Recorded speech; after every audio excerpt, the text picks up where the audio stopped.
Hello everyone, and welcome back to my RP-0 campaign playing Race into Space, where we race against each other to contract milestone firsts.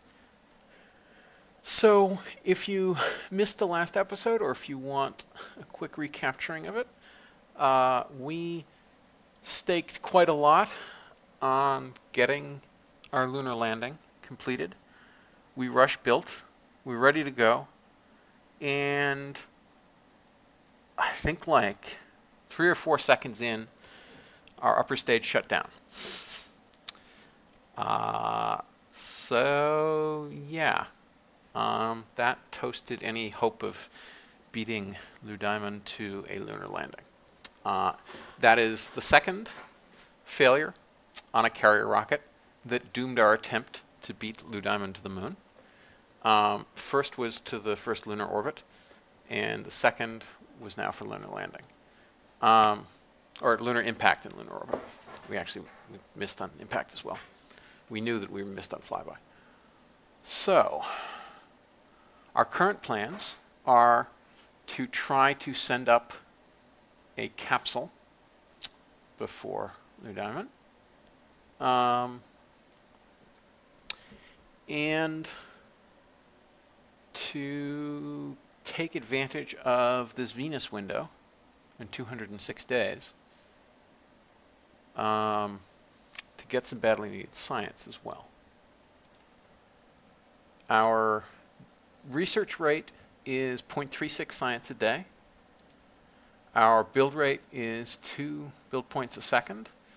We also really needed a VAB upgrade, but the funds that we got, that we were hoping to get from the first lunar landing, to pay for that, we aren't getting.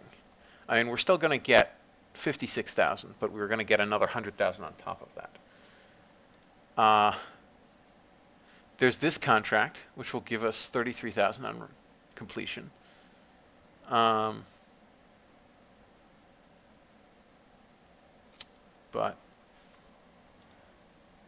And we're also going to get a 1-day duration record, and I think, wonder if we could get, where's human records? Human records. It won't tell me what the next one is. Wondering about doing 3 days, which,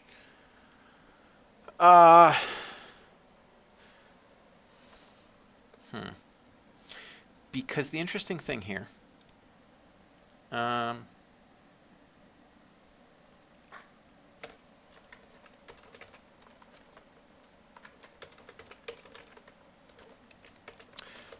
just want to check the human records, duration records. What are the steps in it? Expression, duration, crude target duration is crude duration elements at 1, 2, 3. All right, so we need to send up a 4-day mission. No, a 5-day mission, if we can. Although that's really pretty mean to whoever's in the capsule, and also is going to be dangerous in terms of dates.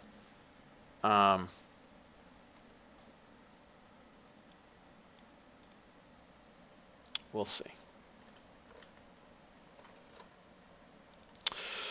Because I want to get as many of those duration records as I can, because they give us badly needed money.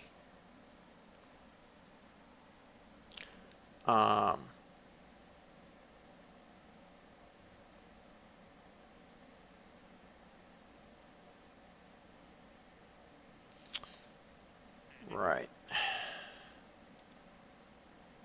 Well, that's going to give us, we're going to get a lot of crude speed record money. And yeah, so we'll have to launch into a decent orbit for this. tempted to toss up something that, oh, hey, RSparkEC. Tempted to toss up something that could meet the 2 crew in space goal, because that gives us, in fact, so we get enough money to build. We're really limited on build rates. This is the problem. This is the fundamental problem, and I think I probably goofed by not spending money to upgrade the VAB earlier. Well, I goofed to the extent one can goof by having failures. Well, what I could have done was just hilariously overbuild that launch vehicle.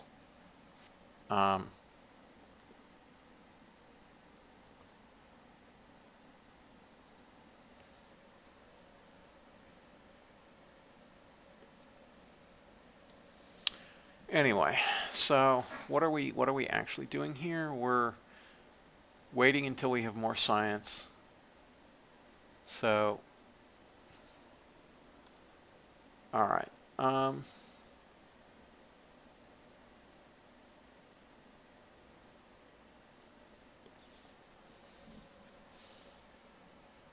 Yeah, we need the money earlier so we can do stuff earlier. So we're gonna go ahead and do the.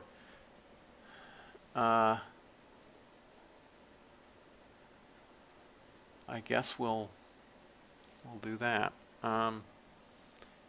Yeah, so I guess we'll just warp to it and see how it goes.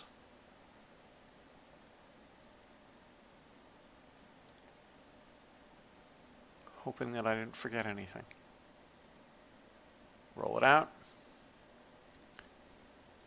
So basic capsules is going to complete.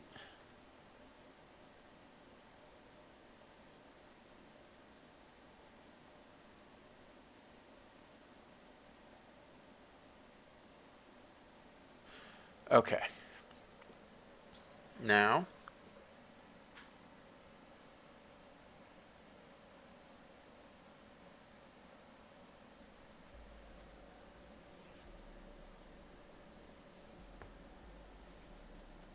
oh, that's nice. It only costs 74 because we already unlocked the heat shields.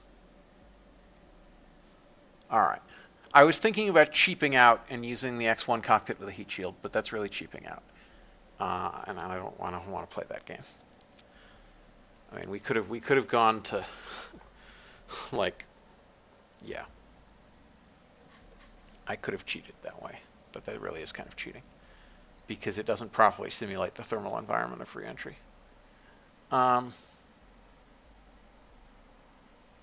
RSparkEC asks, when I surface attach a part, how do I snap it to the center? Well, let's take an example. So here's a thermometer, and so we're going to go to 90-degree angle snap using editor extensions and try to get it as close to the center as possible. Then, with angle snap still on, we're going to go to offset mode and tap just once, and that will align it to the grid, and happily the origin is on the grid. 0 is by definition on the grid. So then we turn snap mode off, move it up until it's visible, and now it's perfectly centered. So that's how I do that thing.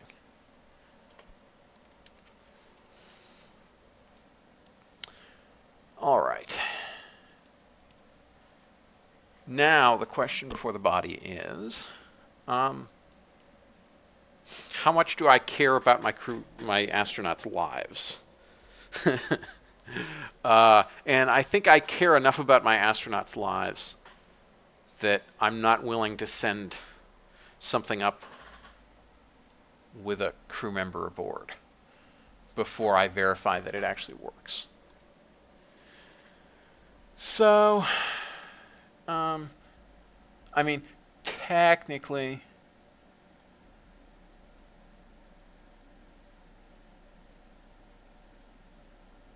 $530 watts. All right, so like, technically,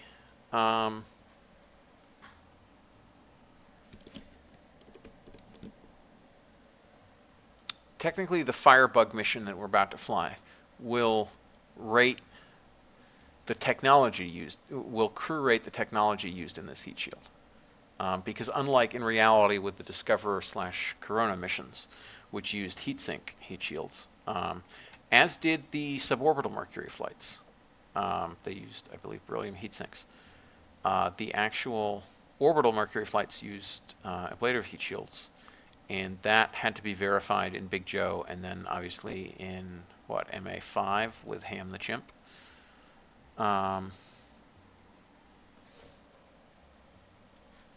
So X says this is why or Angstcon says this is why the Soviet beat all the space records. That's not actually true.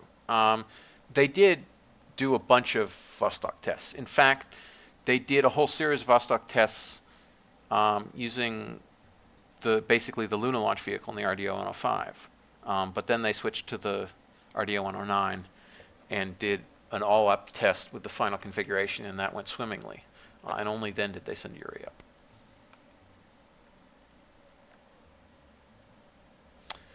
Blue Diamond is doing simulations, but that's fine because they're ruinously expensive.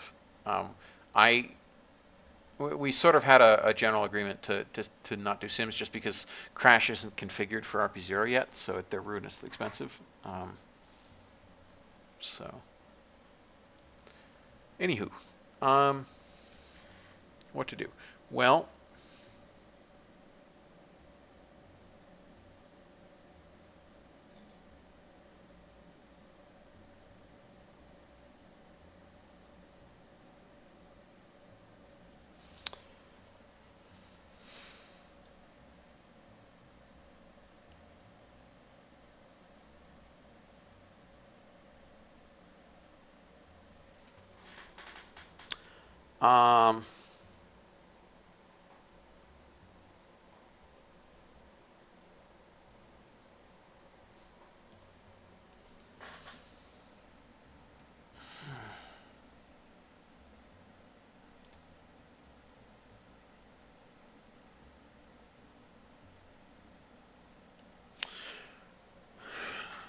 right, so we're at least going to get a 3-day duration record, which means the 1-day duration record and then the 2-day duration record. So we need to rate this for about 3.5 days of life support. TAC, where's TAC? TAC says, wonder why we're short on water. Probably because of the scrubber. But we're just going to go ahead and put the full thing in. This is 2 days of oxygen. So let's go up to 4 days of oxygen just in case. Because it weighs next to nothing. Food. We have 2 days, so 18. Water is, oh, we might have changed our use rates. Oh no, it's 1 day, 23. Yeah, so it was basically 2 days. Oh,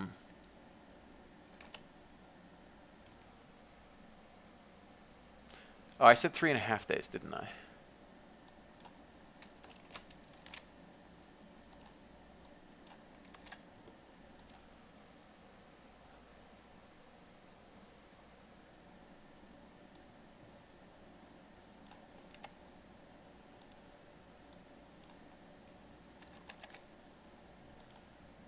All right, let's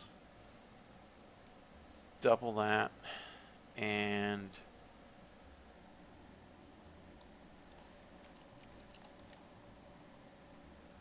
we'll go slightly about 4 days on that, and it's 10, 15.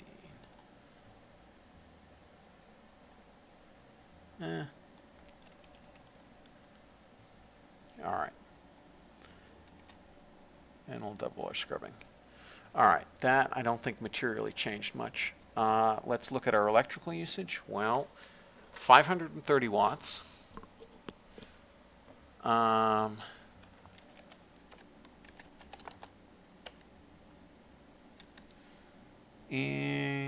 how many days are we talking about? 3.75. It's 171, 720. All right, is that gonna, what's that gonna do to our cost? Let's think about what that's gonna do to our cost, but okay. Because there's no way we can, there's no way we can actually do this with solar panels. Or we don't have fuel cells, we only have the crummiest initial solar panel, which produces about 15 watts a panel. And we need, So we need 35 of them. Even if we only had 15 of them and we needed half our battery load, that's still a lot of solar panels. That's really quite a lot of solar panels. All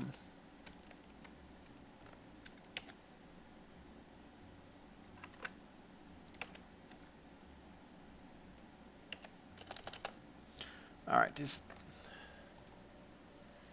yeah, so that just increased our cost by an extra $1 million.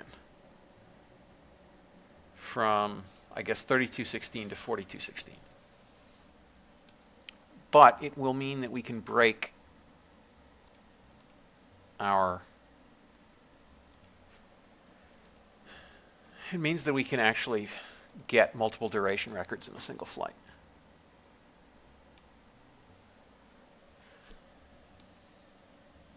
Our Spark EC, you're correct, that's 15 in the sun, but we can launch to a sun-synchronous orbit. Which I totally would do in this instance, because we're going to be nowhere near our launch vehicle capacity. No, Mr. Bond, that is indeed $4 million just for the capsule. It's about $3 million a pop, plus the battery is fiendishly expensive.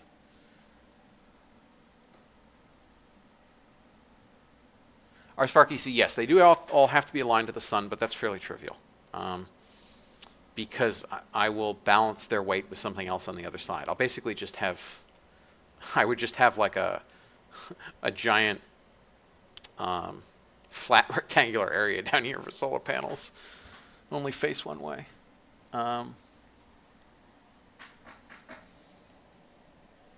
So already we're costing as much as a regular orbital shot and about half as much as that lunar lander.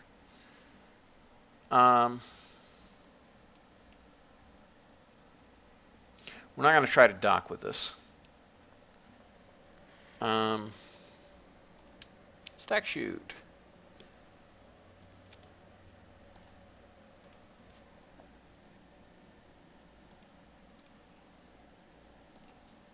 Let's see. Ugh, that's some ugly Z fighting. What do we want out of this? The main is going to use wet mass, pre-deploy at 2300, full deploy at 2000. 6 meters per second will be fine. The drogue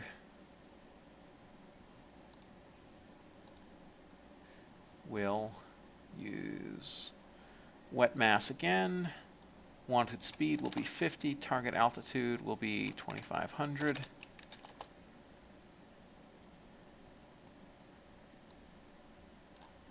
Change that actually. 4500. Full deploy at 3 kilometers. Auto cut at 2400.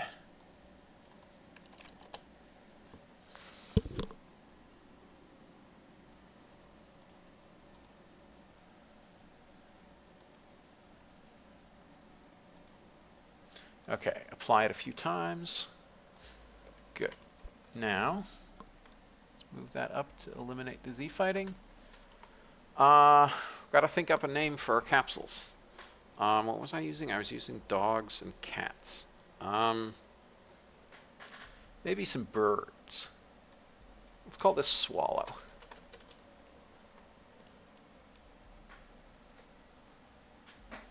Hey, Pap. No, Mr. Bond, as far as I'm aware, changing the number of spare chutes does not change mass and cost. I had this discussion with Stupid Chris like 2 years ago, and he's like, I'm going to do it for RealChute 2. And I don't think it ever got changed. I mean, we'll check. Maybe I've been out of the loop so long, it's possible. But, because, yeah, there doesn't... Let's see. Nope. Doesn't make a difference. Oh, whales. Yes, somebody should do whales. Whales would be awesome. So that's it for our little capsule. 1.236 tons. In fact, we can probably get away with like half of this. Go down 100 kilos. But we're not going to. We're better safe than sorry. Doobie-doo.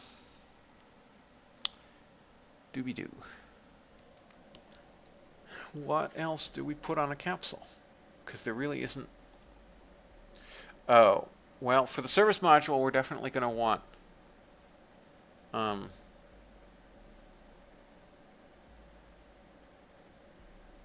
oh.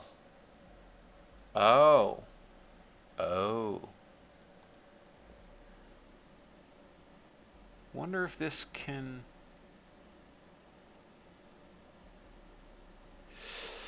I just had a brilliant idea. I just had a truly brilliant idea. Man, did I just have a brilliant idea. That brilliant idea is we're going to use our first all-up orbital test of this to do our film mission. So that Firebug we built, we're not actually going to build it. We're gonna use this for all. So we so I unlocked that Agena avionics unit. Well, I mean, we'll use it eventually. Oh, right, we needed it to go to the moon anyway. So, so yeah, so we're going to that solves having to do 2 builds. Yes. This is brilliant if I do say so myself. So we want an orbital. Have we done? No, we did do orbital perturbation already. Right. So what we want is the film return camera. I wonder what the aerodynamics of this look like. Let's ask FAR.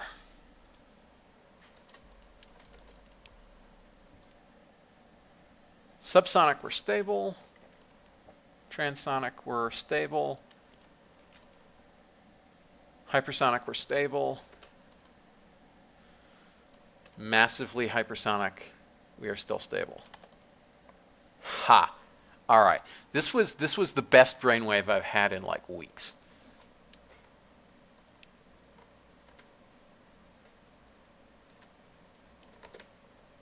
Okay.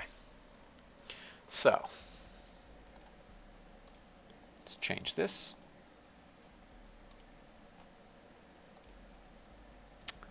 And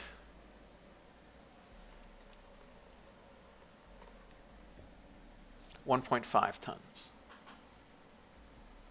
So, I'm asked, what are you looking at to tell if you're stable? So let's bring up the FAR interface again. So CM right here is, you can see, is a yellow line. It's this yellow line. And you can tell you're stable if it's sloping downward. And what that actually means, why downward is the case, is that, let's take 20 degrees alpha right here, this line, angle of attack of 20 degrees. Sloping downward here means that it's going to be pushing you back towards 0. And we can see this better if we sweep from -10 to 10. And there's a little plus sign right here, and that's where it crosses the axis, and where it crosses the axis is the orientation you return to.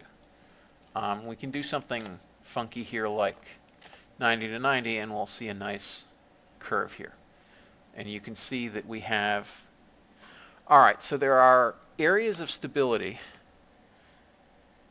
at about,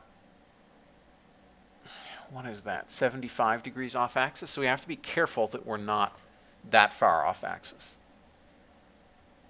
And conveniently, they're also the areas of highest lift.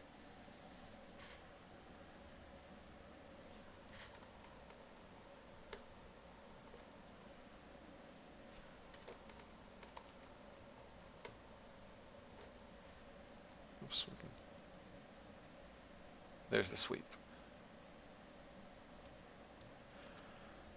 So yeah, as long as we are oriented broadly correctly, we will continue to be oriented broadly correctly.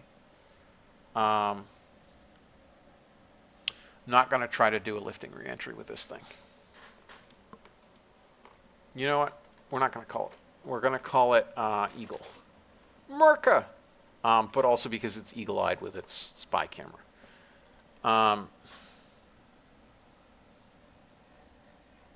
Yeah, there's something hilariously ironic with me doing a Merca playthrough and somebody else doing the Soviet playthrough. Oh, we never actually saved it under the other name. All right, so yeah, Ferrum is not here to yell at me about my instabilities. Our ballistic coefficient, yeah, a little higher than it should be with 1.5 tons, but we'll be okay. Call it the Eagle, and it looks more like a pelican or something. Anywho, right, so now we need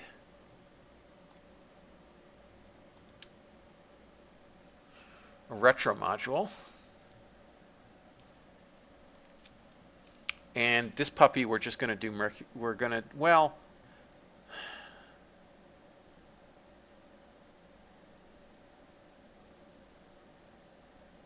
this is a great question.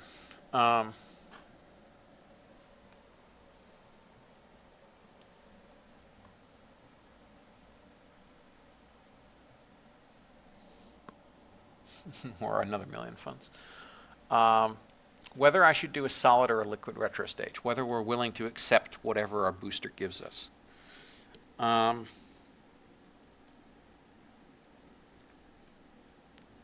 whether we're willing to accept whatever retro burn we can do. I think I'll go with solids.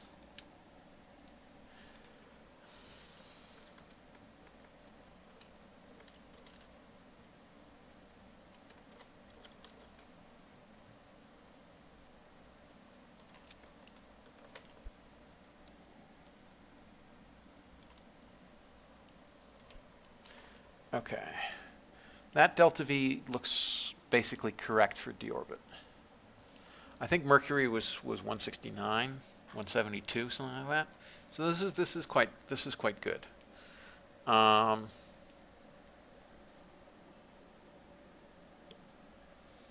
We have sufficient comms in the capsule that we don't need a separate antenna. This is not KSP. Solids are definitely going to be more cost effective because that's 7 space bucks and that's 42 space bucks, almost 43 space bucks. But it's not really a question of cost effectiveness. It's a question of what's going to be more reliable.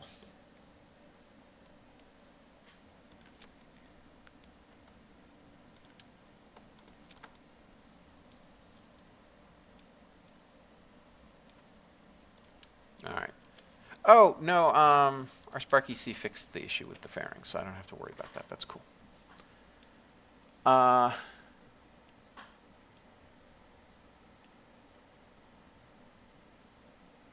Oh, yeah, I should thrust limit them.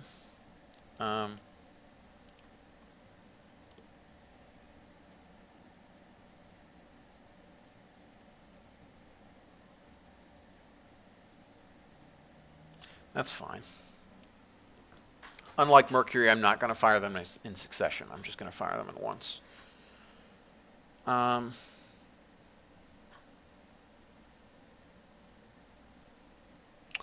Right. That's heavier than I would have liked.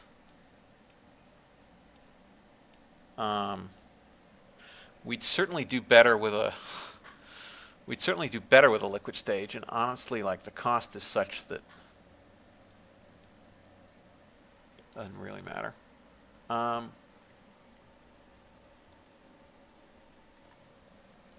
Let's go ahead and merge in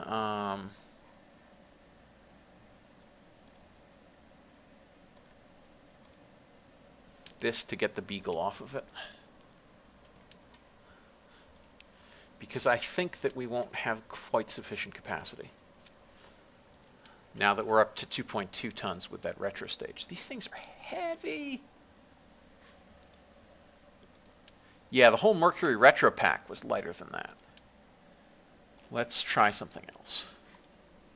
Oh, I don't have FOSSA installed, so I can't just get the Mercury Retro Pack. I don't want to use Proc Solids. So I guess we pays our money and... Oh, that's a thought. We could have a really short Akita stage. No, Abyssinian stage.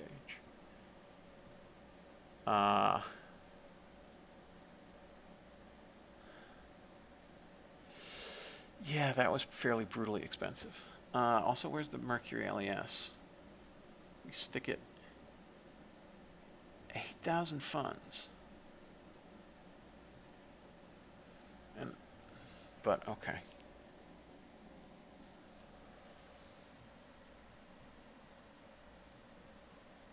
Kindelag, no, Mercury always used a solid retro, as did Gemini. Gemini's retros were solids as well. It had a maneuvering pack that was liquid, but FOSSA does have a liquid retro pack available, but it's entirely fictional. In fact, if you have RO installed, it says fictional in all capitals, because we want you to know it's fictional.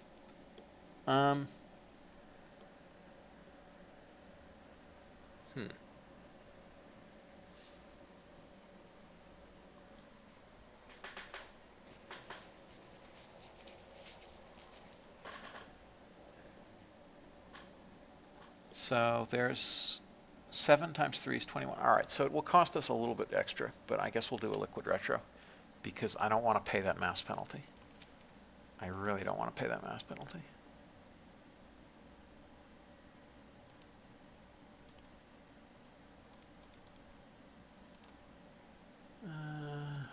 Cylinder type fuselage, because we still don't have service module.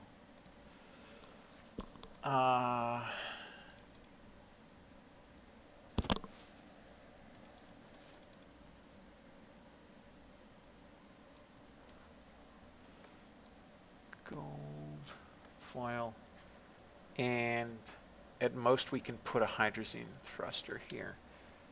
We might end up actually have to pay more in mass for this. I don't know, because the mass ratio is pretty crummy. Hydrazine. Whoa, that's a lot of delta V.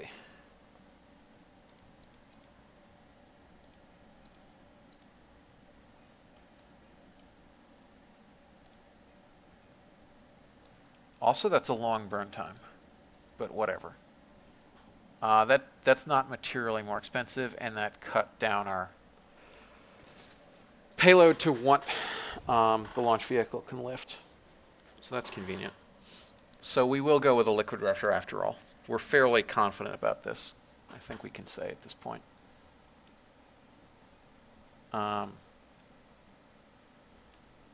be like, oh, I'm sorry to hear that. I hope she's doing better. Like said, their sister was in the hospital. Oh, good to hear. Good to hear. Okay, so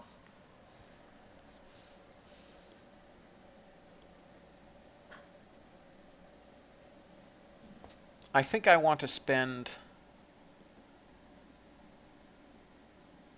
That can't be right. That says 179 kilograms dry, 144 kilograms.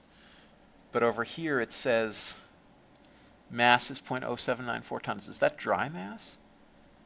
Or is something weird happening?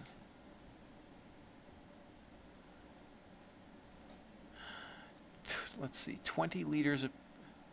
Oh, that's probably dry mass, isn't it? No, that looks like wet mass. All right, so something funny is going on. Oh, I wonder if somebody forgot to set base mass or what?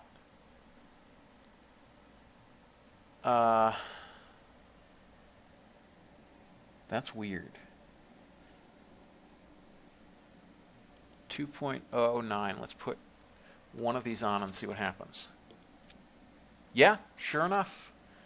That's double the mass it should be. I'm morally certain that's wet mass. Maybe it's not wet mass. That looks like it's wet mass. All right, so yeah, that's some kind of interesting bug. Because those things should not be that heavy. They should be, as it says, 80 kilograms, and they're coming out 180 kilograms. So yeah, we're going to have to spend on this.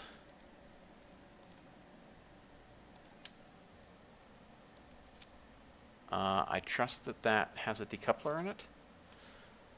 We'll see. We'll set up our staging later. All right, so this thing, top 2 meters, extra height, not that much extra height.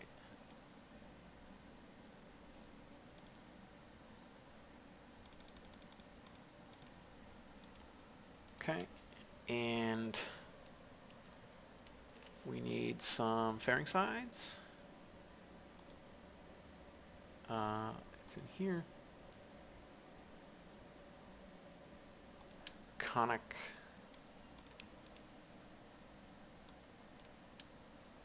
Oops.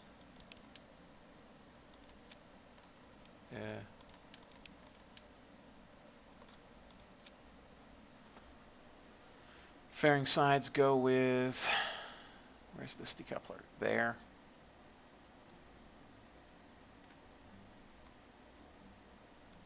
Okay. This goes here. And that's, oh, we can stretch that upper some, I guess. That's what we'll have to do.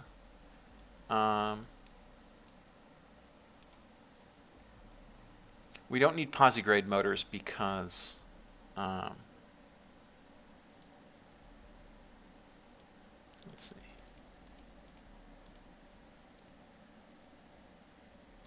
Let's go to 330, which is probably reasonable. All right, I'm more comfortable about that. Oh, also, why is that 379 meters per second?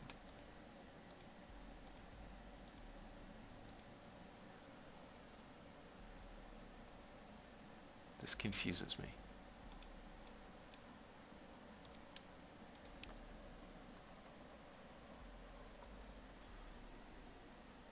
Wait a minute. Does that not have a decoupler? That's obnoxious. It should have a decoupler in it. Apparently it doesn't. Great.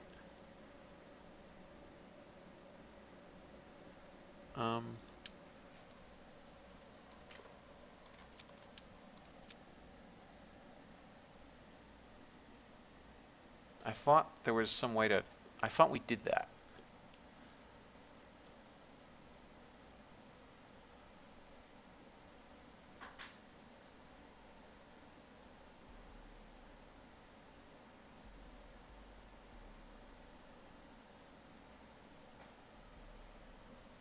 Oh, yeah, you guys are talking about a bug where every part gets 100 kilos extra mass.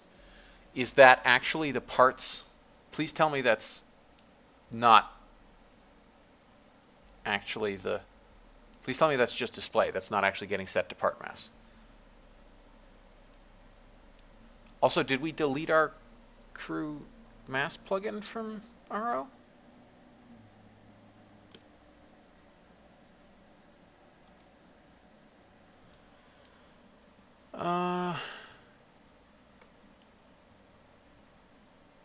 Okay, good, because that would be horrific.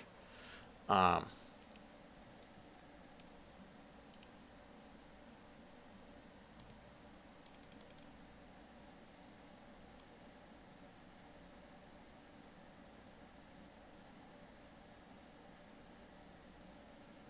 right, let's just go for 3 minutes of burn time, which is probably more retro kick than we need, but less than Mercury had.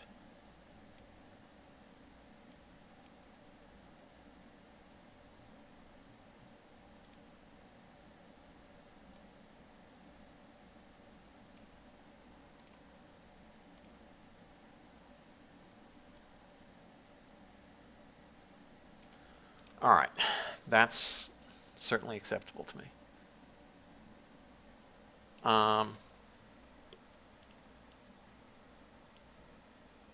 Good, good to hear. Yeah, no, because I wrote that, but either I or somebody else screwed it up in KSP itself in terms of that mass. Thought I did that for 1.1 actually. Oh no, I did the mass in flight for 1.1 and then the editor stuff in 1.2.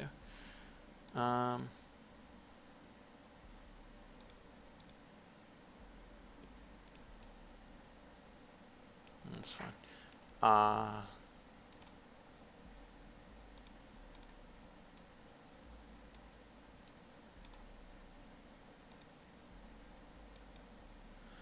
right.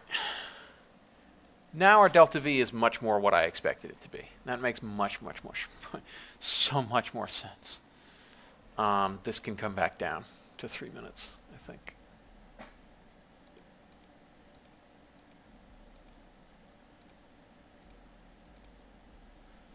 Yeah. Okay. That makes more sense. 3593 plus 6098 is 9691. So yeah, we're going to launch this polar.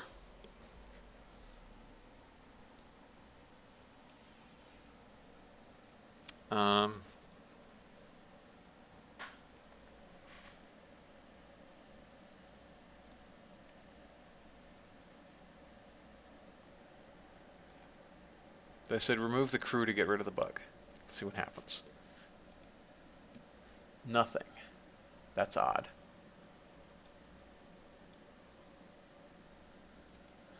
Because it should have gone down, because we just added and removed 100 kilograms from the pod. Ugh. I guess maybe I shouldn't have written that thing in stock, and we should just have kept using module crew mass or something silly like that. Should have written it into, well, I don't know. Anyway. Yeah, but it spammed GC like that tomorrow. All right, check staging. That's fine. That's fine. That's fine. Tower. That's fine. That's fine. That's fine. That's fine. That's fine. Ah, that's wrong. RCS need to get enabled here. We'll go back to Atlas on this. Okay. Now,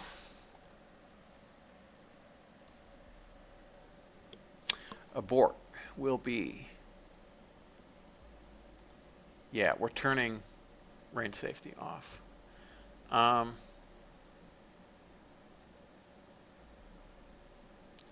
Decouple and decouple the sides and activate the engine.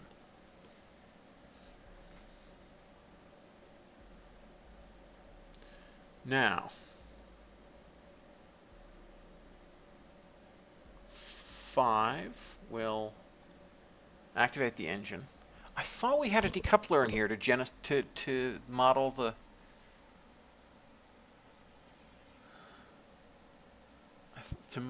the tower separation motors, but apparently we don't. That's weird. Deploy chute. All right, because I always have that on 5. And custom 1 will be take photograph. Okay.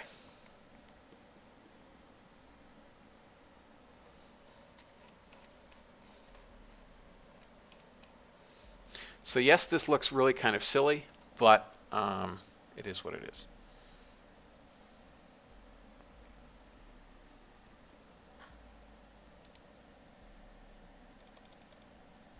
Increase the impulse of that as much as possible.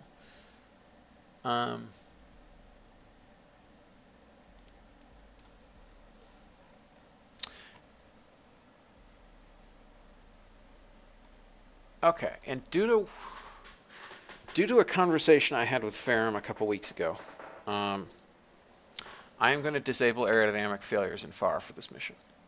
Well, this series of missions, because doesn't properly model the rigidity of the abort setup there.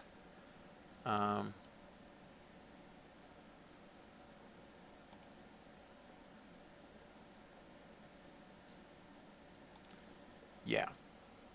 So I'll turn it back on afterwards. Anyway,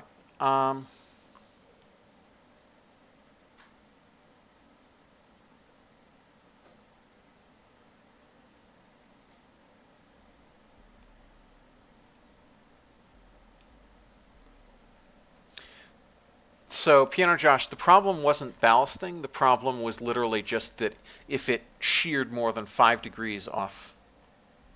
So, sorry, you're right about the ballasting bit in terms of keeping us aligned there.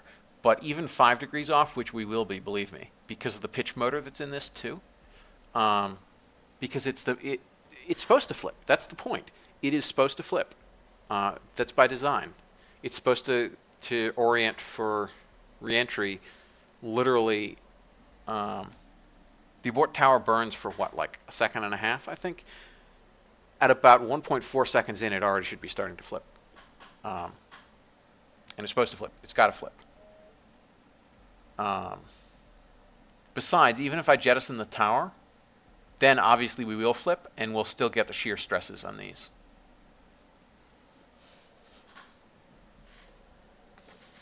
So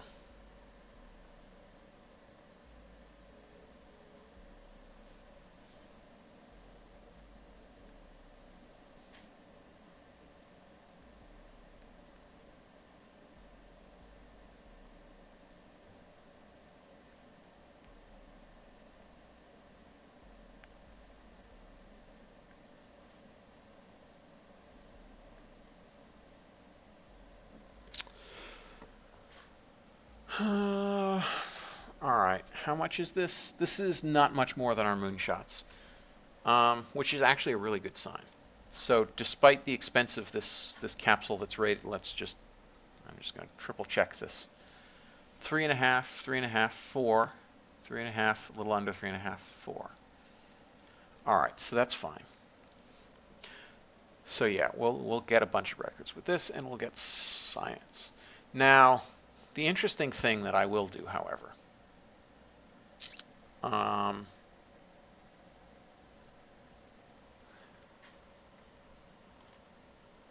we're going to go ahead and build Eagle 2. But for Eagle 1, we're going to decrease this by quite a lot, down to, I think, 530 watts times, yeah, so we want to be at about 46,000. We do not need as much battery capacity. Interesting, that didn't actually change the cost. All right, so we'll just do the whole darn thing. That should have changed the cost, but it seemed not to. Okay.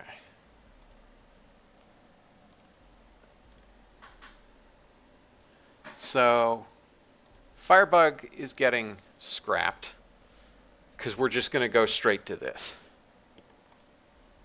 In the same way that Vostok skipped any suborbital shots and went straight to an orbital shot. 79 days. Good Lord, that's expensive. And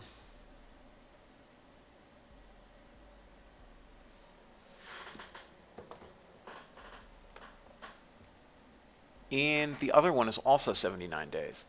And there's very limited, there's almost nothing we can do to rush things yet because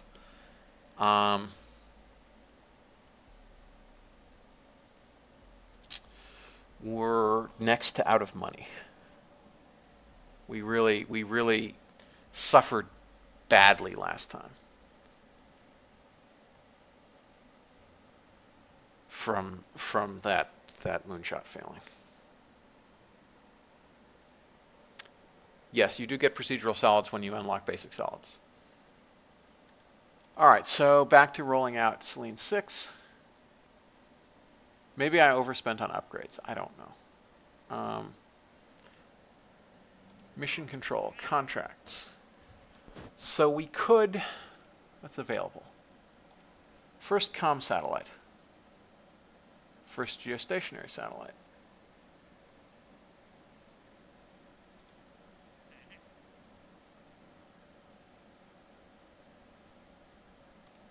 So we're obviously going to take those contracts for a little extra money for the lunar shot. First comm satellite.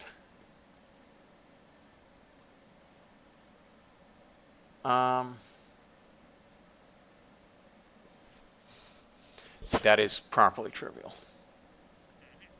That actually gives us a decent advance. That gives us a year to do it. Well, we'll certainly do it within a year.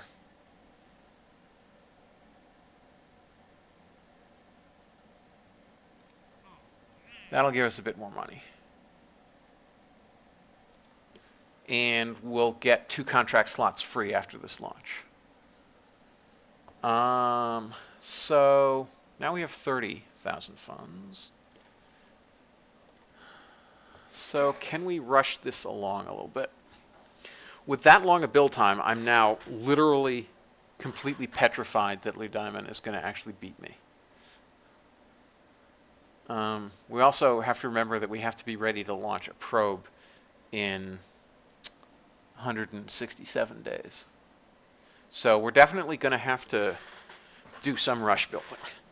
Although, better, I think, to rush build the probe than to rush build this.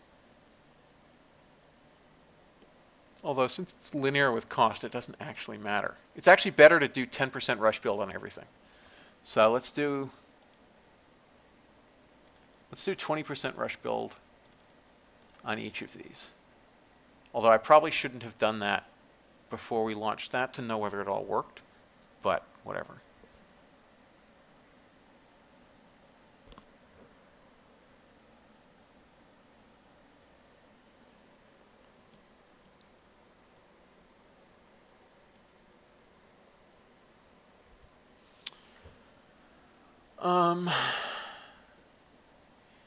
Yeah, so we're going to get a lot of money from this, which we're going to proceed to, I think, try to roll into rushing these a bit more. Although the amount I'm spending on rush building, I could just get an extra half a build point. But anyway. All right, let's finish the rollout.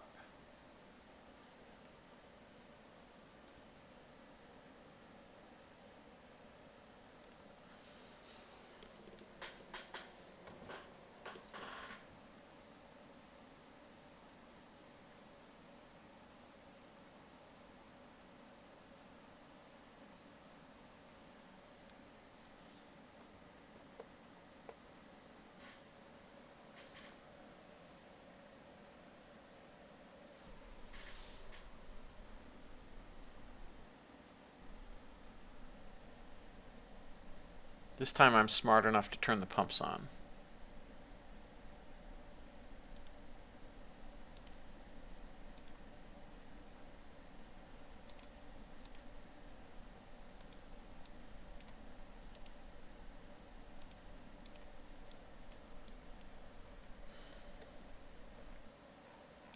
The moon.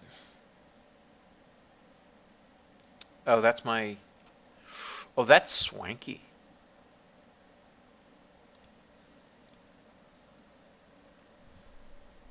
Okay. We are... Ooh! Ooh, we might have not have long to wait for this launch. Yeah. Okay. That's cool. We don't have to wait a day.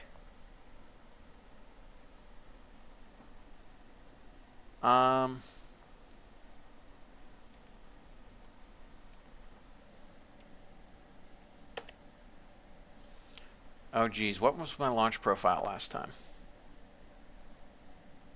Oh, I have plenty of Delta V, so it doesn't really matter.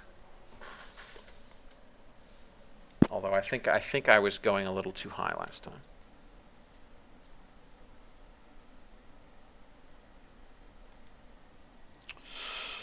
All right, cross your fingers, everybody.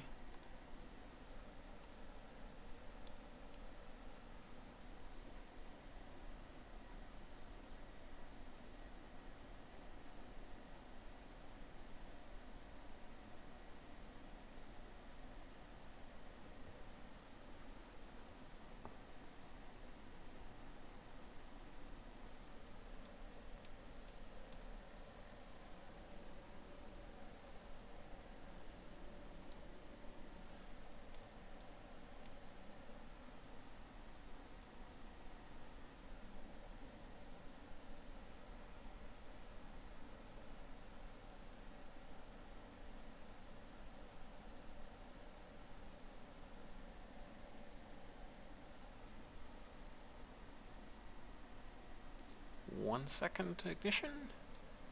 And here we go.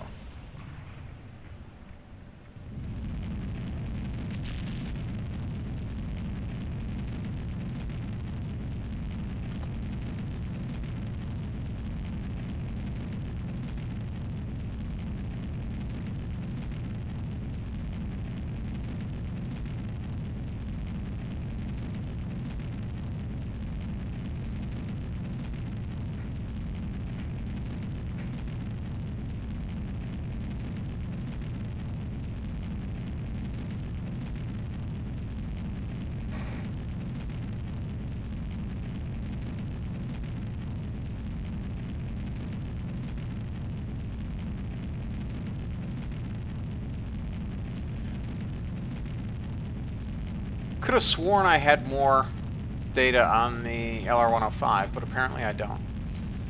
I guess that's why it failed last time.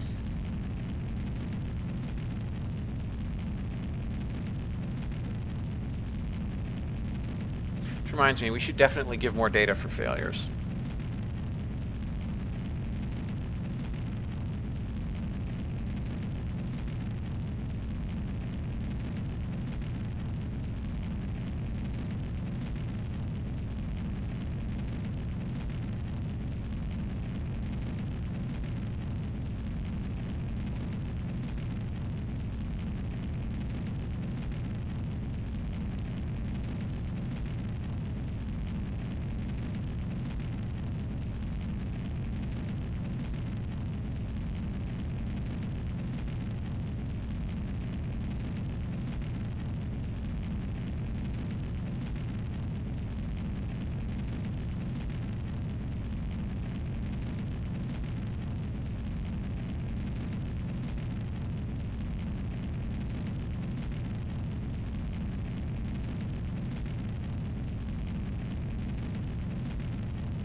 Yeah, it's apparently a cloudy day at the Cape today.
Oh yeah, I forgot about Science Alert. Oops, why are contracts open anyway?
are at 10 seconds to first stage burnout.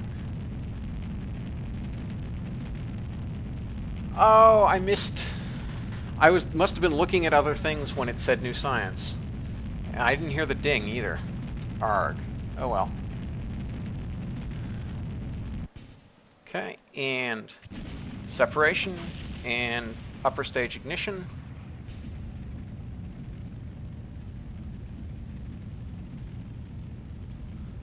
Pitch up.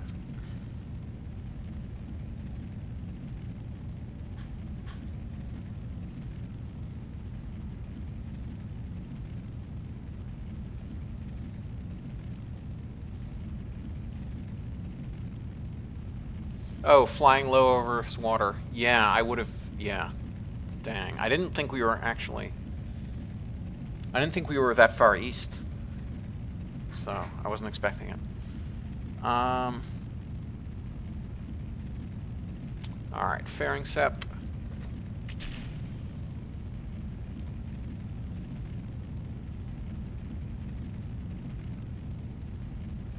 No, Mr. Bond, test flight is capable of doing failures for decouplers and separators and fairings.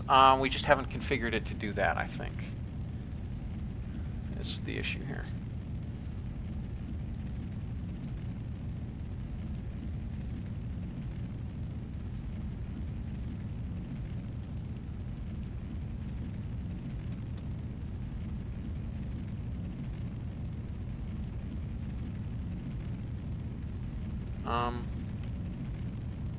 What's going on here? Oh. Right, it's 3 to extend the antennas. Alright.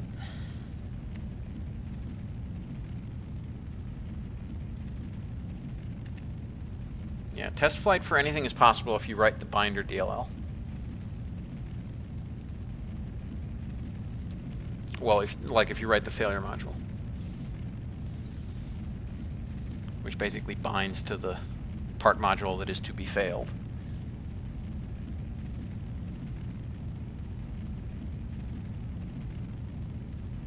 PAP, there is tons of fun. For a while, I started to at one point, and I held off because it only supported one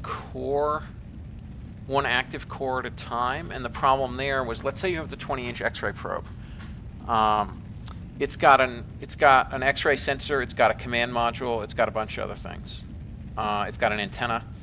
Problem is, you want that X-ray sensor to use the same test flight data as the individual science sensor, but test flight is set to store data with a core. And at the time, test flight didn't support multiple cores on a single part. And we needed one core to handle the probiness and one core to handle each of those science experiments. But I think Agathorn updated it to support multi-coring. But I didn't have a chance to actually go ahead and configure those failures.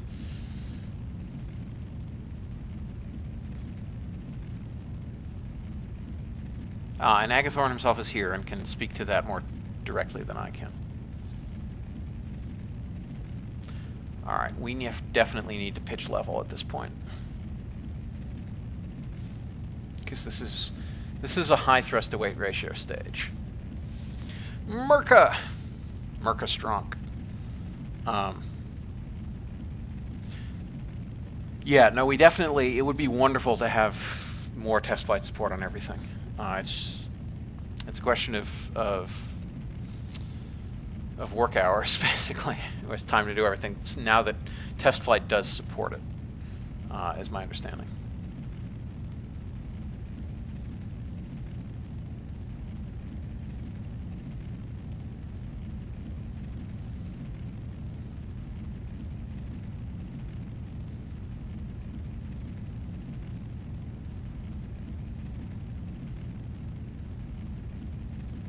Just realized I didn't even need the solar panel on this thing. We can just do it by battery power alone. But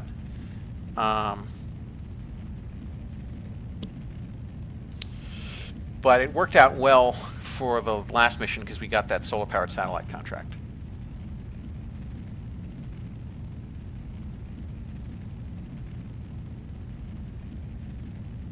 The other issue is failure modules for proc tanks. We need to set up the interrupts. So figure out how to handle those tanks right.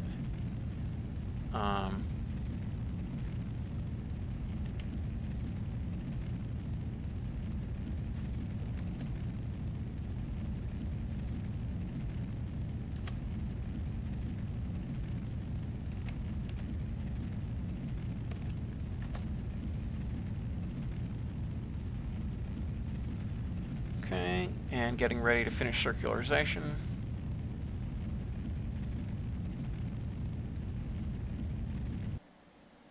All right, that's not quite circular, is it? But it will do. That's that weird deadly reentry bug. Or something bug. Could be RF, but... Yeah, somebody else asking on Reddit about using dang it, and I agree. I would not suggest using both at once either. Okay. I'm going to go ahead and quick save, even though I'm not going to load it, just in case something crashes. No, Mr. Bond, yeah, that's Neil's Gemini flight. I forget which number it was, where he had an RCS thruster stuck on.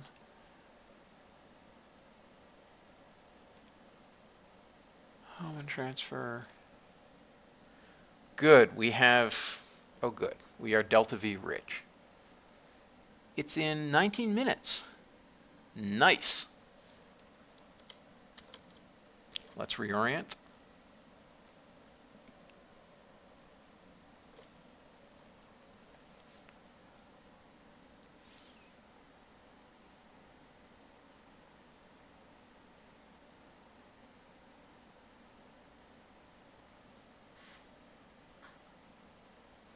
Well, Chicken Swag says it was Gemini 8. Or Gemini 8, depending on how you pronounce it. Oh, yeah, we were redlining this stage a wee little bit, weren't we? Well, it'll probably be fine. It's a pretty reliable engine.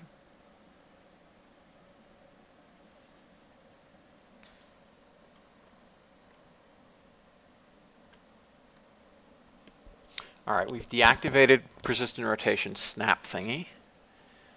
And our avionics have oodles of battery life because they can power down.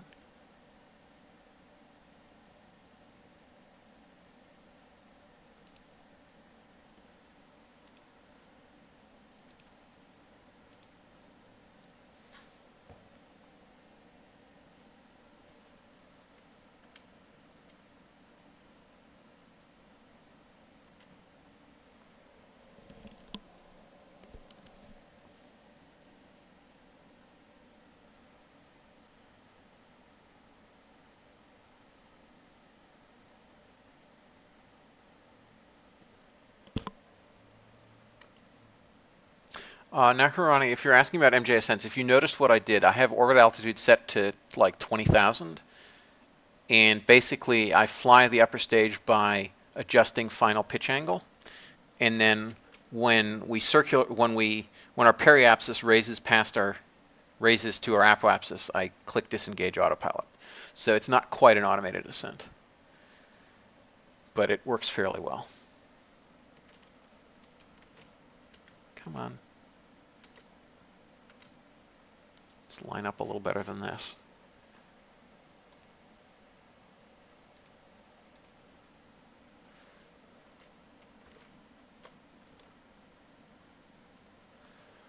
All right, and we're also going to adjust it in the map a little bit. We want to be coming in. We definitely want to be coming in prograde because we don't want to pay the extra however many meters per second.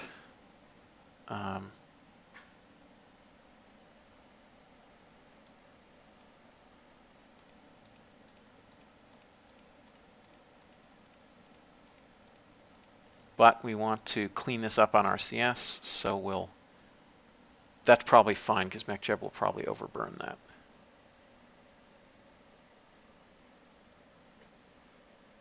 Let's see what happens. All right, so let's go ahead and execute the next node.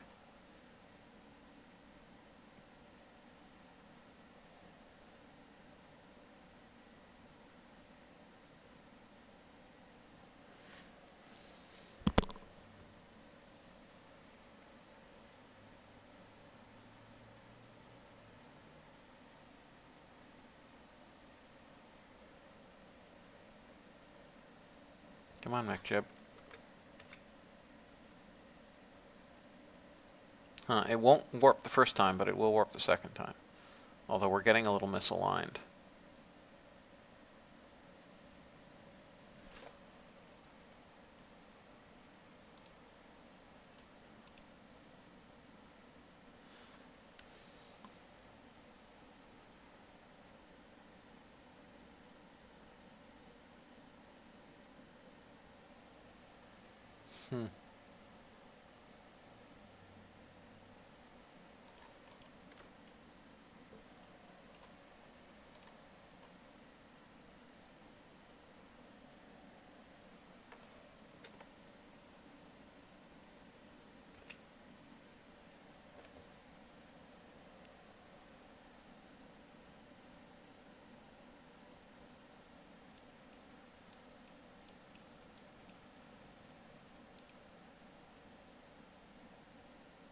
That's using up an obnoxious portion of my RCS propellant.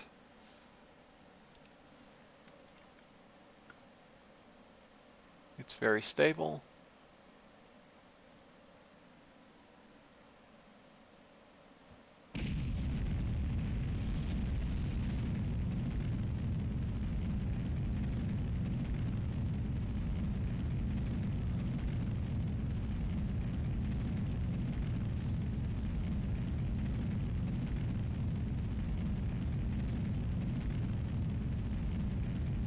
Piano Josh, you are correct. You are entirely correct that RSSRO special handling means that when you disengage the autopilot, MechJeb does not cut the engine. I have, however, been relying on it cutting the engine, but when click disengage autopilot. So you won't be able to use my quick approach, because it's hard to disengage autopilot and then hit X.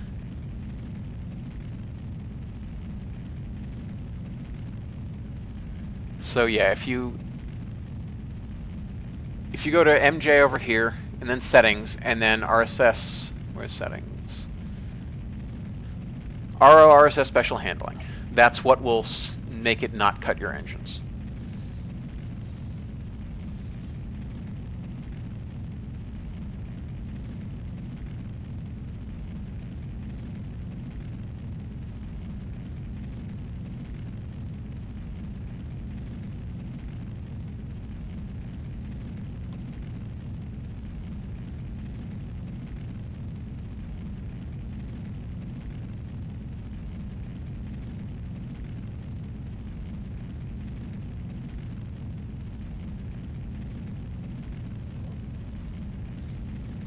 .300 meters per second to go.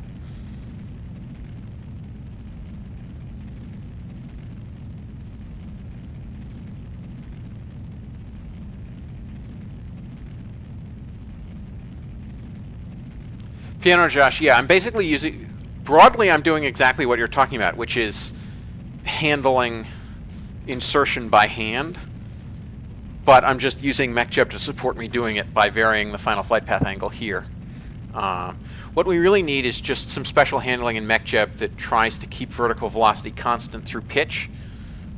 Basically a button to say, I like this apogee. Well, sorry, I like this perigee, because your initial apogee is going to become your final perigee. A button that says, I like this perigee, you click it, and then it will vary pitch to maintain that as your perigee. Well, your apogee. Within, like, 5 kilometers or whatever. But at that point, we're getting very, very close to something like powered explicit guidance, where you give it an insertion perigee, and it will fly whatever pitch program is required to insert with that perigee with a desired apogee. Yep, that thing. Oh, is that for KOS still? Oh, yeah, it was. Okay. Man, that means I have to use chaos. Also, I think you have to write your own booster pitch program. Yes, you do need to finish your KRPC script for Pegasus. Also, you need a generic booster pitch program. And then I will switch to using that rather than MechJeb, and so will like probably most other people. I mean, I'll still use MechJeb for the maneuver planner and all the rest of it. Because when I use MechJeb's maneuver planner, that's like talking to my trajectories department and saying, hi, I need a maneuver to do X. And they come back and say, hi, Nathan Kell, here's a maneuver to do X.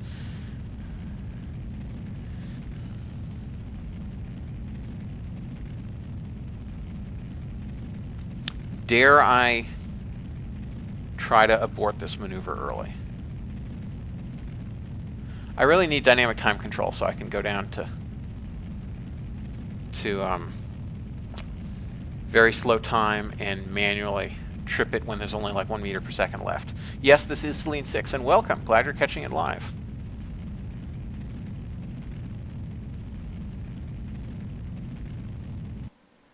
All right. I still clicked because I was scared. Let's see what happens. What does our periselene look like?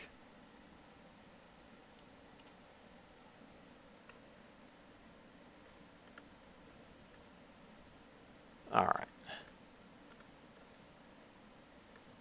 I think we want... That looks good.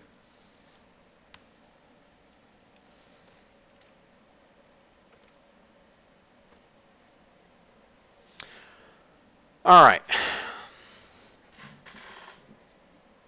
Now we're on our way. Let's check our... I'll close that. Let's check electricity draw is 0.16. And we're at 10x warp. So, how much electric charge is here? 42,280 over 0.016 is 2642. That's 30.5 days. So we'll definitely have enough electric charge when we get to the moon. Good. That's good to know.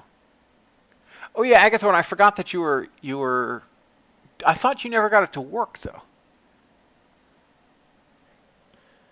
Because I remember watching your streams, and it kept having like issues on insertion. Because I remember trying to go through the math. Okay, so we have nothing else coming up in the VAB. We don't have any science we can be scumming. So I think I'm just going to go ahead and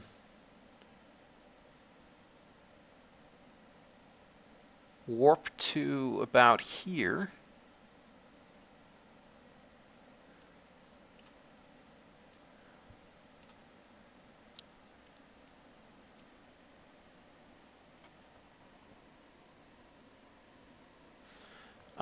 Well, let's focus on the moon.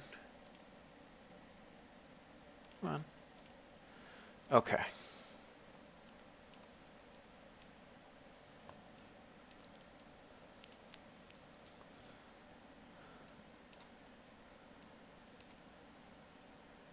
Oh, it's now 18 kilometers. That's annoying. All right. Let's go out of warp and bring this a little bit down. Because really what we want to have happen... Huh, it went up to 10 when I went into warp. Odd.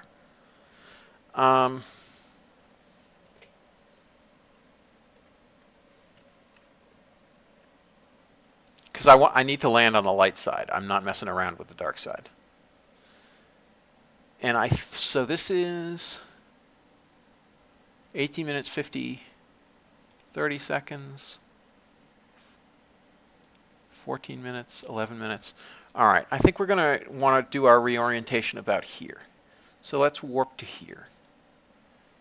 Cross your fingers that nothing untoward happens. We change SOI. and we warp on down. All right. So we have 35 meters per second in this stage. Impact point is probably going to be about here in 9 minutes and 12 seconds. That's 5 minutes, 4 minutes. So I think about here we want to start our retro burn. Actually, no, it's going to have to be about here, I think. 5 minutes and 17 seconds versus 9 minutes. Yeah.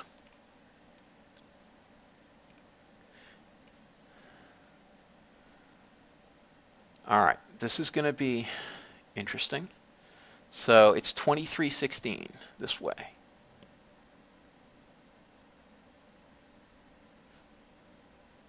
Plus the 35 meters per second in the upper. So about 23:50-ish. What does that do? That basically stops us and then we fall down. Okay. That makes a lot of sense.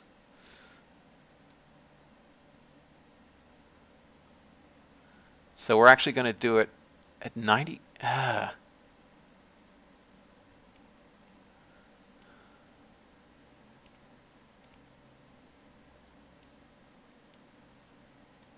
All right.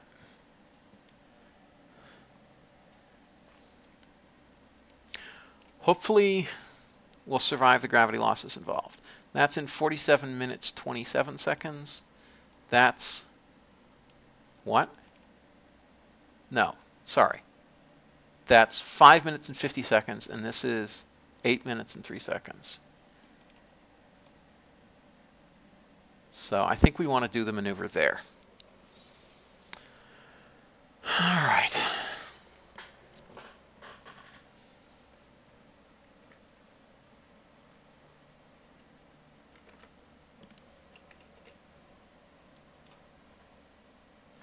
So let's reorient.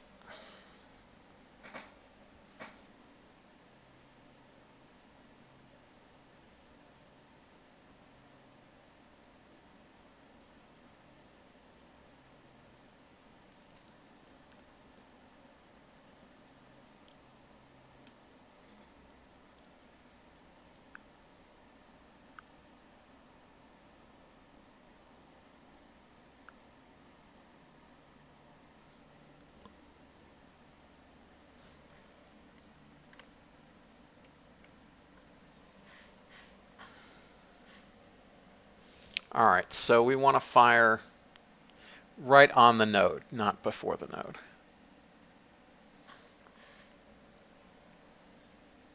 And hopefully by that point, our orbital velocity will be such that we'll actually kill all of it. If our orbital velocity is less than that, that would be weird. Man, I hope I can manage to land this thing. I'm really rusty. It's been a long time. And the problem is, last I checked, MechJeb's landing guidance didn't actually work for RO, landing on the moon. So, yeah, we'll see.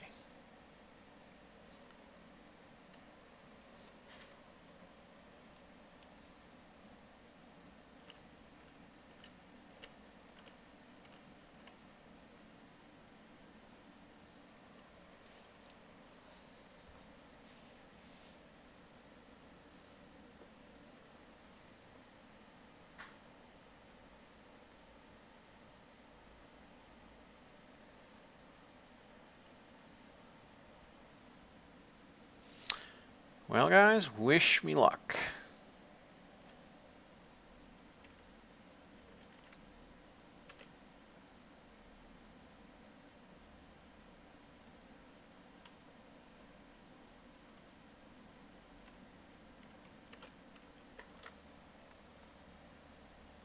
How are we doing on hydrazine?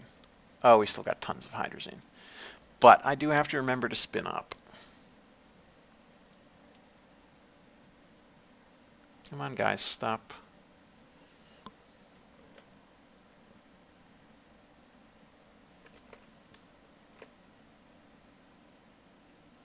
Two minutes.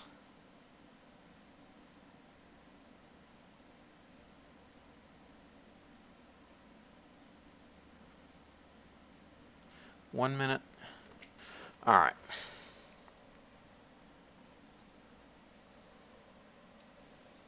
Well, here we go.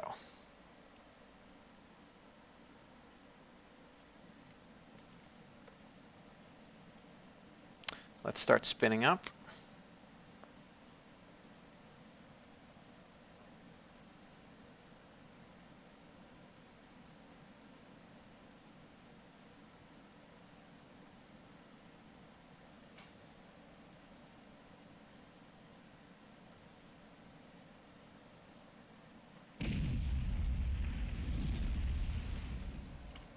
Oh, oops.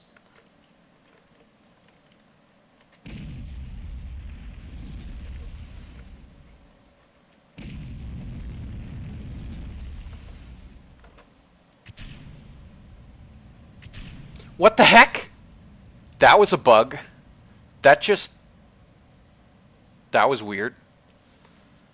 That was, all right. I'll be right back. That just double staged me.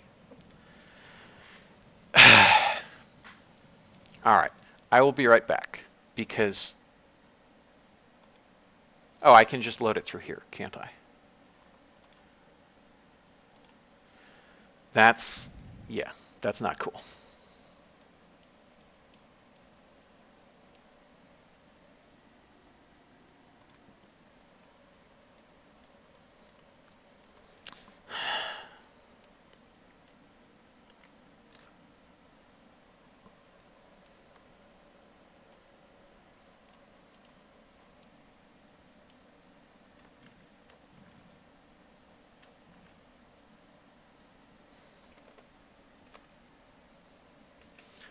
Oh, you know what? That might not have actually been a bug. Well, I'm going to treat it as a bug because I usually play with signal delay off, as I think most everyone else in this campaign does. But I just realized that I might have signal delay on, and that's why it might have done the stage. Yeah, because there's a second and a third.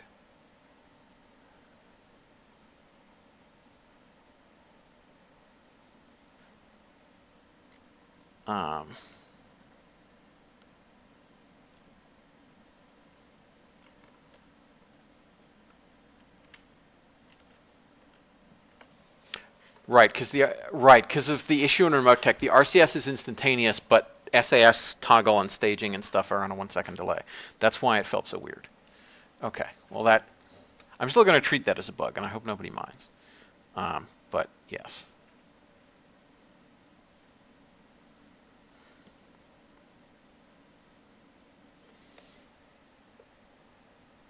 Yeah, signal delay is screwy because you're actually pretending to be the avionics of the thing, and I don't have time to deal with COS or KRPC.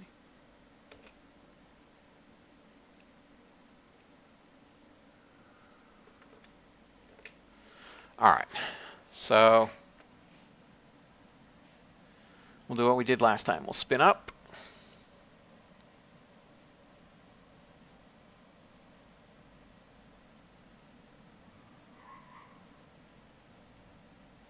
Slowly.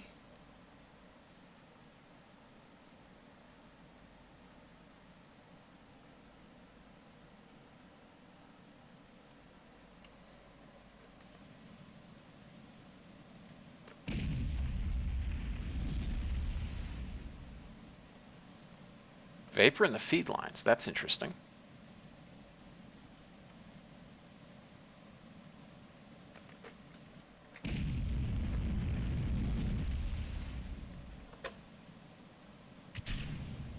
Okay. Bye-bye stage.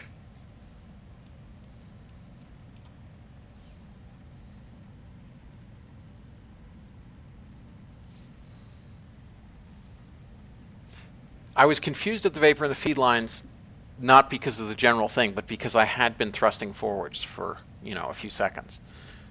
I guess it had provided so little ullaging that... Oh, also, right, because I was spinning the stage at the time, so that would have spread the propellants out. So it actually needed quite a bit of forward thrust to be okay.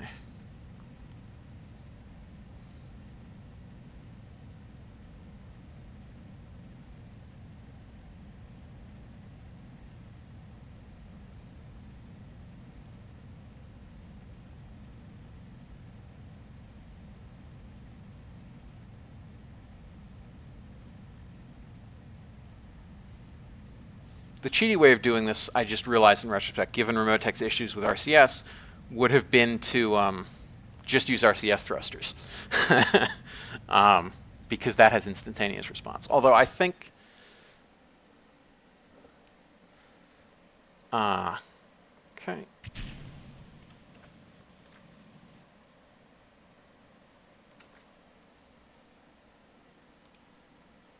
Okay. MechJeb, do your thing. RCS to on. We'll despin. Hopefully not use up too much delta V. We're still 30 kilometers up.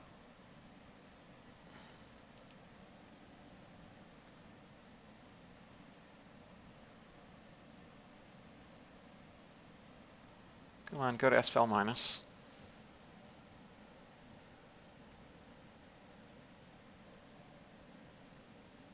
Okay. Wow, that used like 15 meters per second of delta V. That was kind of shocking.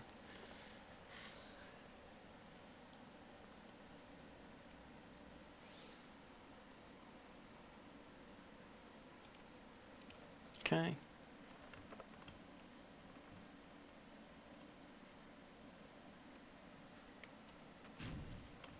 Let's push it back to centered.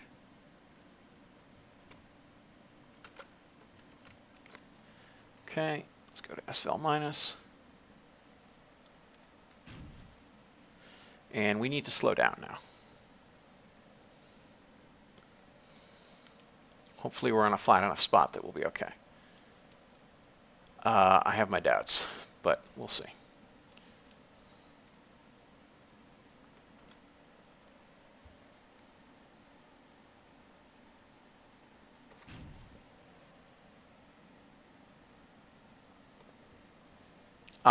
I don't have to hit execute because I hit SVL minus, which automatically executes.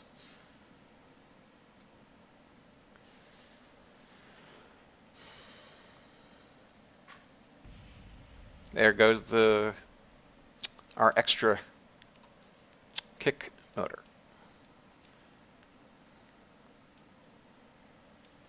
All right.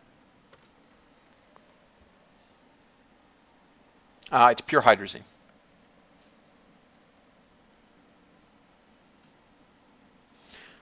Okay, I'm going to keep to about 10 meters per second per kilometer.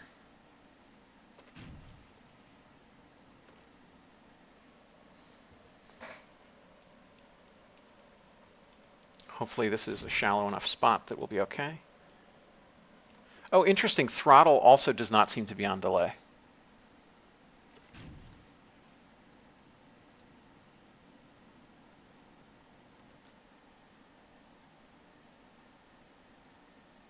The end goal is, I think, however long we can manage to keep playing. I'm not sure if there's an end goal beyond that. We'll see. We're still good for delta V.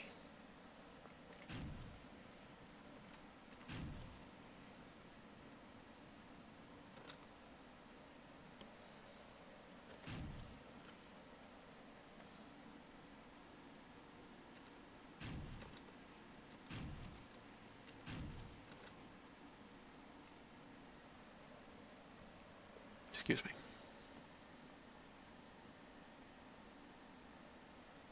Oh yes, I could have... No, Mr. Bond, you're absolutely correct. I forgot that the antenna has a collider now of some sort.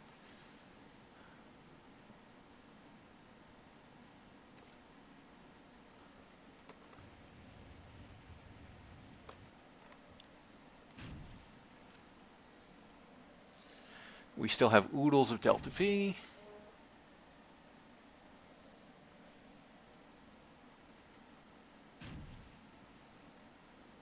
The gravity losses look odd because we actually gained velocity coming in towards the moon from gravity more than we lost velocity coming out from Earth, I guess. I don't know. That doesn't make any sense to me. Also, the steering losses are a nan.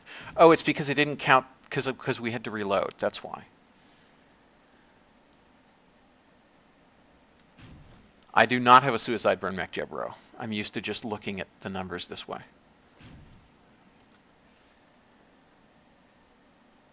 I probably should let MechJeb handle the final landing, but as I said, I don't trust it to not screw up at this point.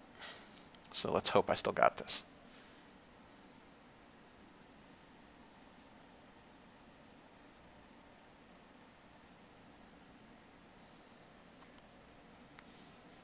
Should have just waited to do the suicide burn, but I'm really taking no chances.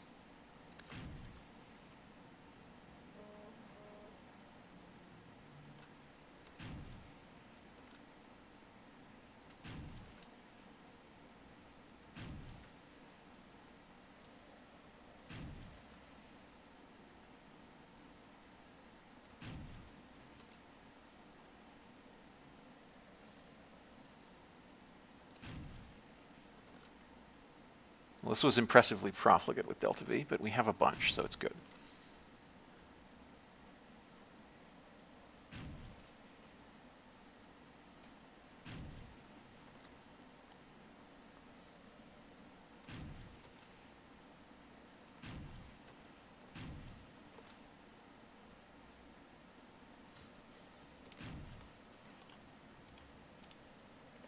Whoops, why was the stupid...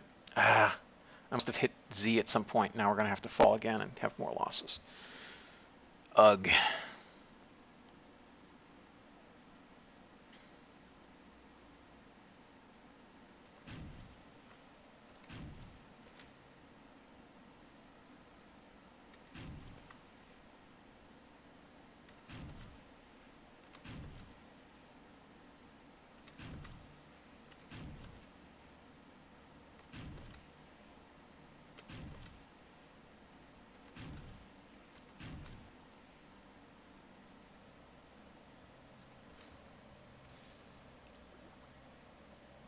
Come on, MechJeb, hold us upright, hold us upright. That's a good MechJeb. That's a good MechJeb.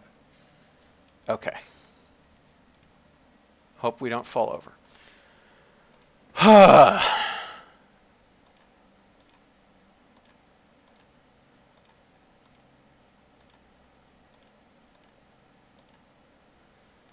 All right.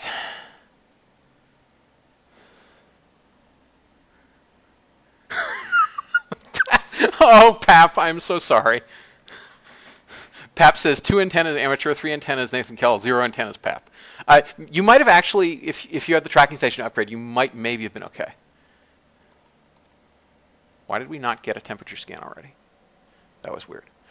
All right, so boy, it's nice to not have a failure for once. Money, money, money. And okay.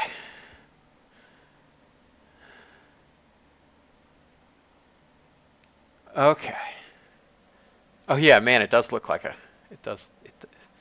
Wonder why that's so striated right there. Because man, that looks kind of weird. And we had some delta V to spare. So we're never going to fly this jerry-rigged craft again, but it did its job. Selene 6. Where's... Not range safety. You are now a lander. All right. That's great.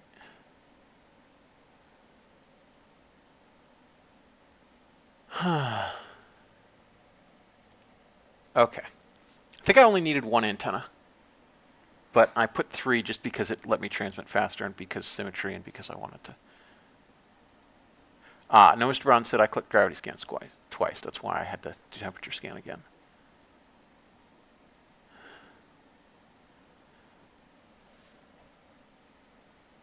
Yeah, so the reason they don't work out right partly is because we never really put the effort in to make them look right. I mean, I should talk to Mike at some point and figure out how to actually make them look right, because he would know because he wrote it. The actual PQS stuff, not this. All right, so that gives us 200 science. Let's immediately go invest it into an upgrade point. Well, we know we need this. Pretty sure we already have that. Yes, we already had that queued up for good solar panels. Can we afford second-gen capsule? It's letting us, because these things are all too expensive. We could get improved stage combustion and get NK-15s, but I'm playing US engines, so I think not. But that does mean, I guess, that we have to unlock mature solids then.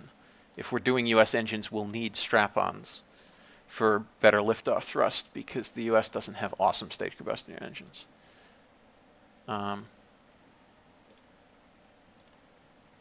Oh, I think I may have already, yeah, I already researched that. And these things cost 90, but they require general construction. But what else are we going to spend our science points on? So, did we already choose to? I think we may have already decided to unlock that. I think I decided to get it for the upgrade point. Yeah, we're going to want that at some point, so we might as well get it.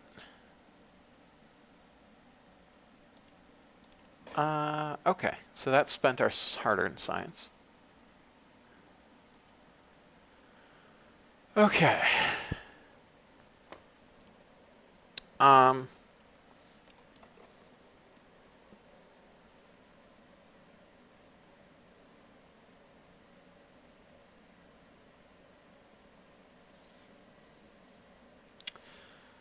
So now that we have serious money, happily, I think we can go ahead and spend some more on rush building things. Oh, we definitely should. We need that more than we need science. Our astronaut complex is done, so people can go on EVA. Tragically, the complex upgraded at the wrong time because I forgot that I think you have to do orbit before you can do EVA. You can't do EVA in your first orbital mission, which is tragic. Because that's kind of what I was gunning for, but I forgot. And since I believe I was the one who wrote that requirement, I have no one to blame but myself. That's going to take 55 days. I think we want to rush it a little bit. Because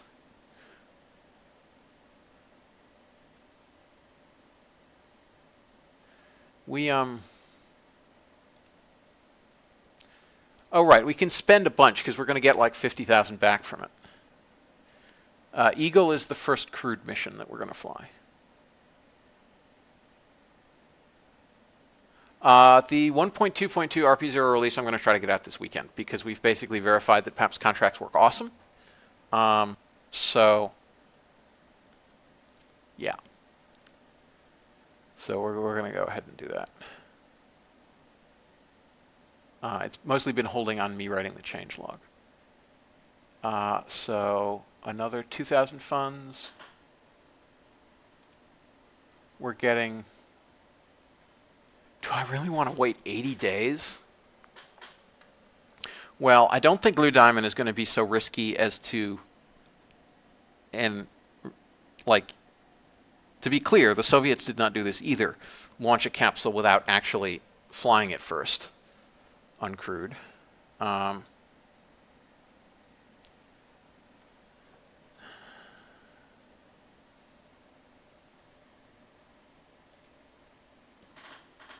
Yeah, now I'm getting like 4 days per 2,000 funds, and I don't think I want to pay that anymore. We already paid about 10,000 on this. How much does one upgrade increase us? Let's see. 61 days.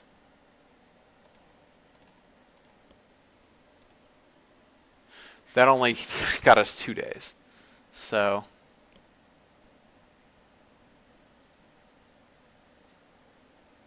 I don't think even that many dogs died in their crewed capsules, except for the fact that, like, one time the ejection seat failed or whatever. Or they didn't bother to eject them, and then the Vostok hit ground too fast. And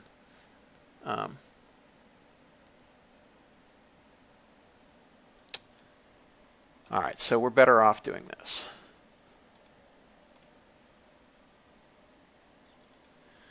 So, yeah, if Blue Diamond manages to decide that he's going to shoot up a capsule without a test flight first, then he better get a failure. So I think we're... I thought... Oh, right. Laika they never intended to recover. Belka and Strelka did fail. That's right.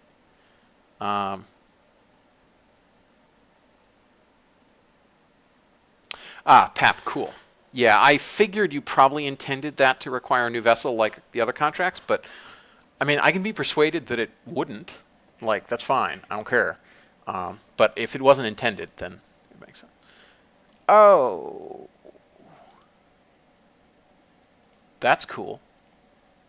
I can queue up another of these for another 56,000 advance. And we can land in a different biome. And we have a year to do it. I want the money. We're going to take it. Lunar sample return. That's intriguing, but hard.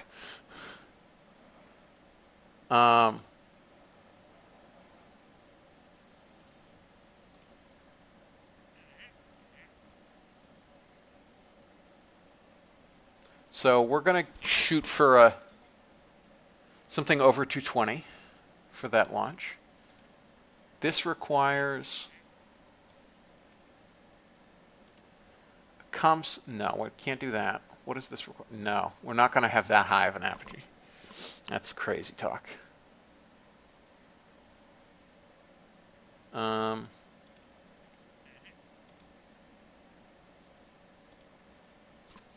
right, so that gave me plenty of money, comparatively. Azar, there was a mod that did an AI racing against you, I think. Pap, why bother sending a test if you have an escape tower?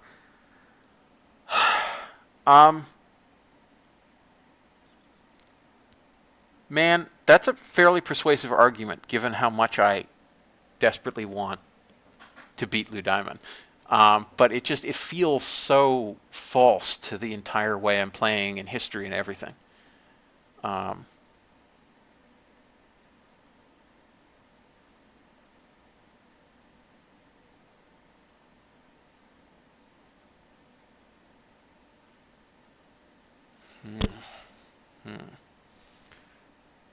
right.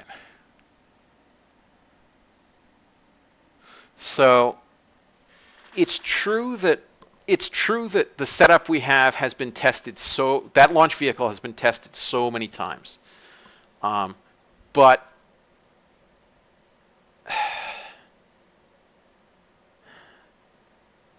I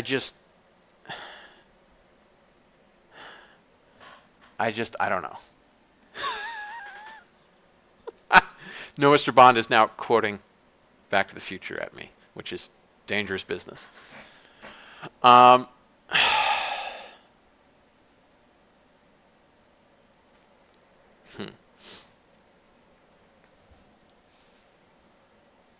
what biome is that thing in anyway?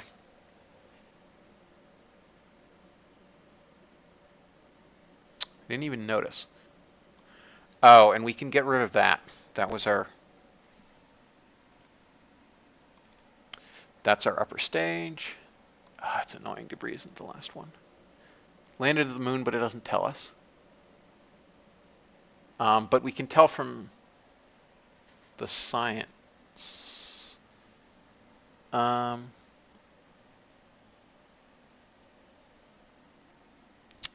Science. Let's see.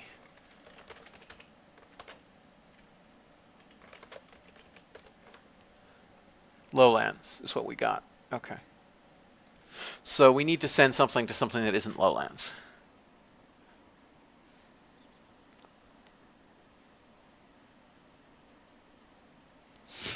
Pap, you are so correct. You are so correct. Yeah, I want a real hoverboard rather than a fake hoverboard, but yes, we do have Biff Tannen, who was in fact actually modeled on the guy. Back to the Future 2 Biff.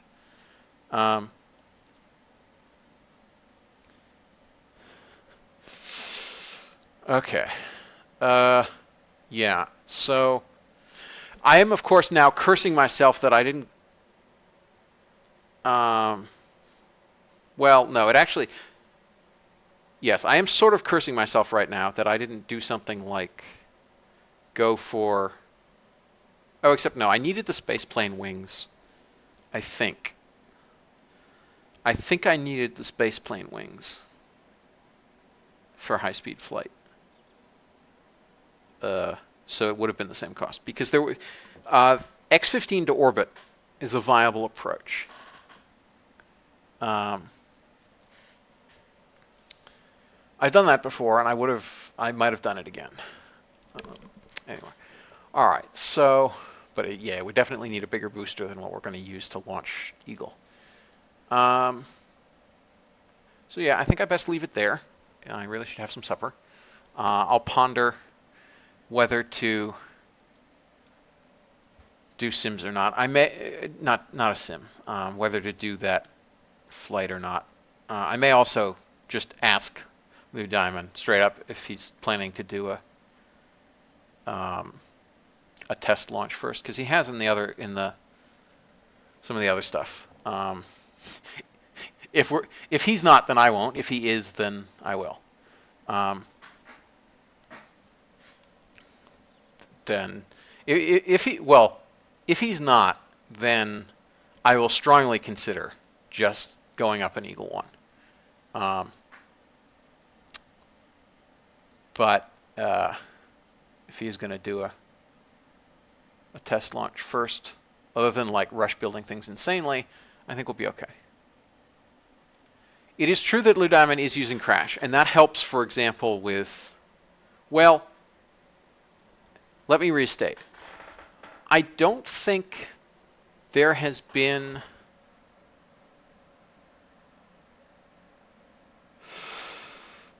I don't think I've suffered a single thing in this playthrough that Crash would have helped with. The tool for doing simulations. I don't think there was ever a design issue. Play issue a bunch of times, but I don't think there was ever a design issue.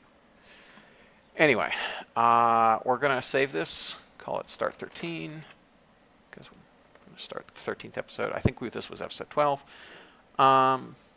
Let's sync up. Come on, open up. There we go.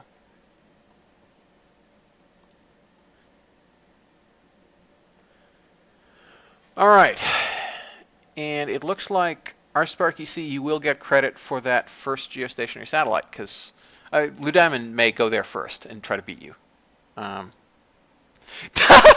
It is true that it is true that like the last episode, or the second to last episode or whatever, was entirely taken up by LV design and probe design, but mostly LV design. But part of that is because that is like my favorite part of the game. As you could tell by how much I was stressing out, I didn't particularly like the piloting part. I like the design part and mission design, and that's why I let MechJeb do everything. So yep, I will see you all again soon.